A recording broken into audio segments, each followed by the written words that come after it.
Hello दोस्तों, कैसे हैं आप सभी। होप आप सभी बहुत अच्छे होंगे और भगवान बुद्ध के बारे में और आप जानना चाह रहे होंगे। दोस्तों, अभी तक मैं आपको सिद्धार्थ के विवाह की घटना, उसके बाद राजा सुद्धोधन का आसित मुनि की भविष्यवाणी को लेकर के डर, इसके बारे में हम जान चुके हैं। अब इस भाग में हम जानेंगे कि कैसे शाक्य संघ में उनकी दीक्षा हुई और दीक्षा लेने के बाद 8 वर्षों में उनके साथ एक ऐसी घटना घटी, उसके बारे में भी जानेंगे जिसने उनको घर छोड़ने पर मजबूर कर दिया। ये बहुत ही इंटरेस्टिंग भाग है, आप इसे पूरा ज़रूर देखें। चलिए शुरू करते हैं।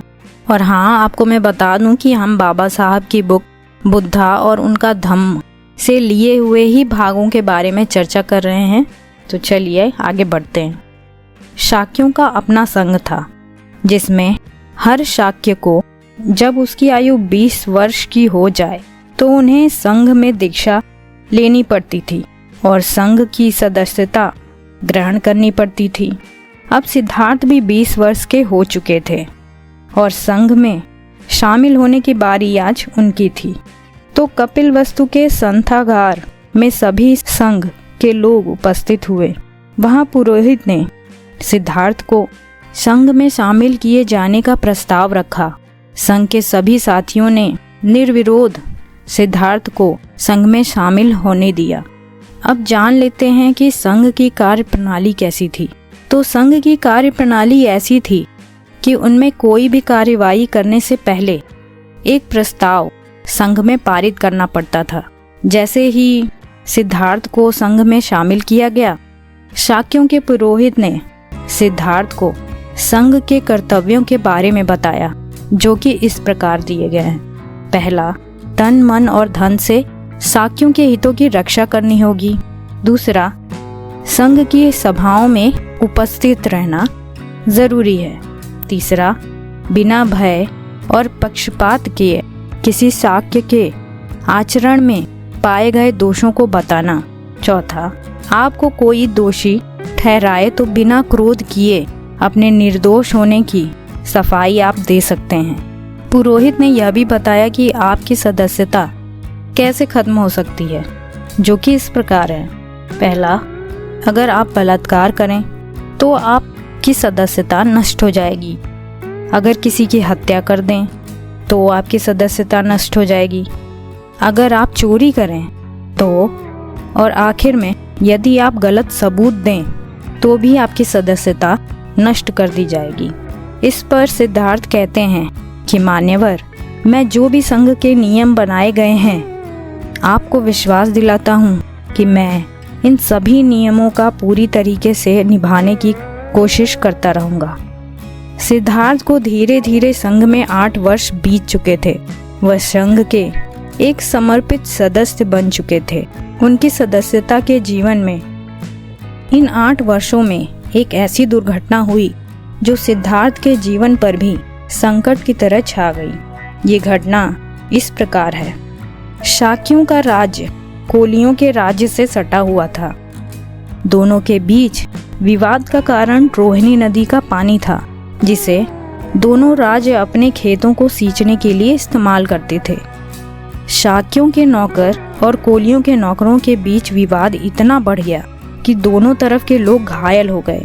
शाक्यों के सेनापति ने कोलियों से युद्ध पर चर्चा करने के लिए संघ की एक सभा बुलाई। सेनापति ने कहा, हमारे लोगों पर कोलियों ने आक्रमण किया और उन्हें पीछे हटने पर मजबूर भी किया।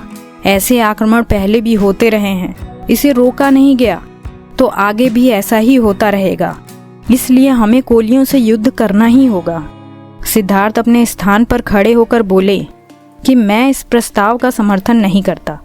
युद्ध से किसी समस्या का हल नहीं हो सकता, बल्कि इसके विपरीत युद्ध दूसरे युद्ध का बीजारोपण ही करता है। जीतने वाले को दूसरा जीतने वाला मिल जाता है, लूटने वाले को दूसरा लूटने वाला मिल जाता है।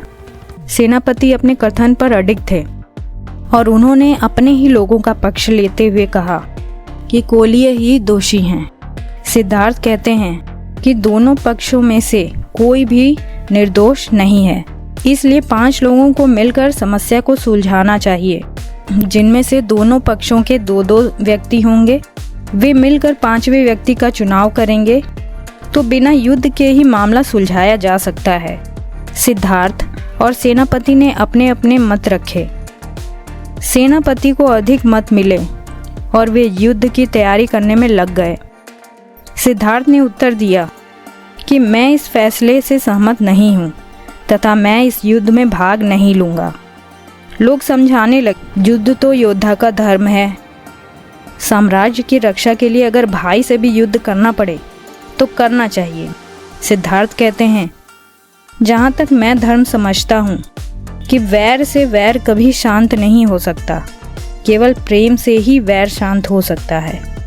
क्योंकि सेनापति का प्रस्ताव भारी मतों से पारित हुआ था, सभी लोग युद्ध की तैयारी करने लगे।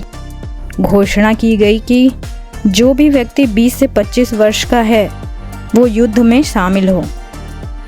ये भाग मैं बुक से पढ़ रही हूँ। सिद्धार्थ ने संघ को याद दिलाया और याद दिलाते हुए सावधान किया। इस प्रकार कोलियों से लड़ाई करते रहने के कारण शाह के लोग कौशल नरेश के जागीरदार जैसे हो जाएंगे। उसने कहा, इसकी कल्पना आसानी से की जा सकती है कि यह युद्ध कौशल नरेश को शाक्यों की स्वतंत्रता को घटाने का अवसर देगा। मतलब आपको मैं पहले बता चुकी हूँ कि अब कपिलवस्तु कौशल नरेश के अधीन था, जिसकी वजह से उनको कुछ फैसले कौशल नरेश से पूछ कर ही लेने होते थे।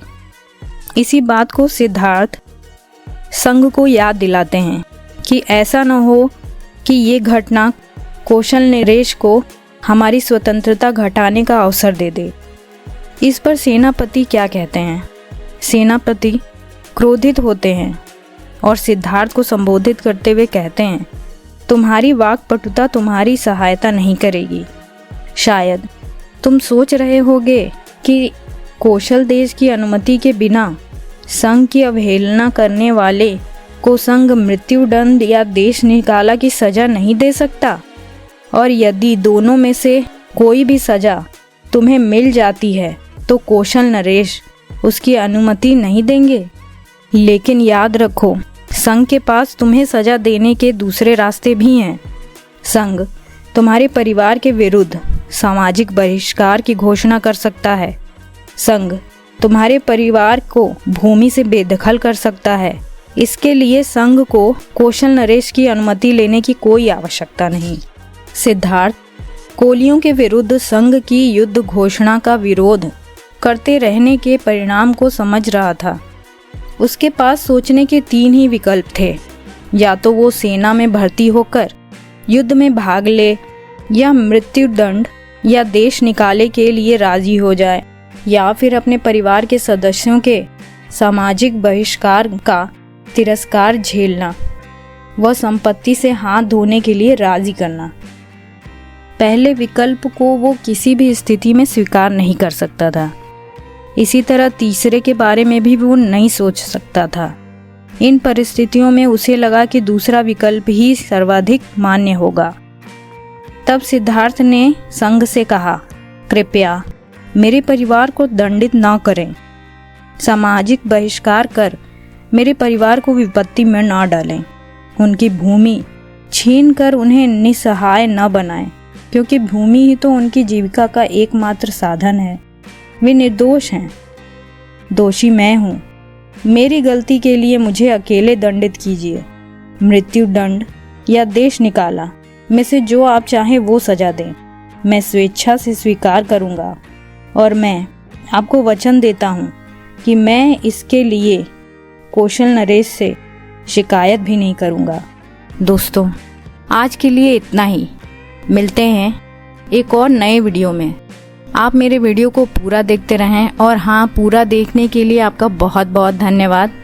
इसके आगे का भाग मैं अगले वीडियो में लेके आऊँगी। उम्मीद करती हूँ ये भाग पसंद आया होगा। चलिए मिलते हैं अगले वीडियो में।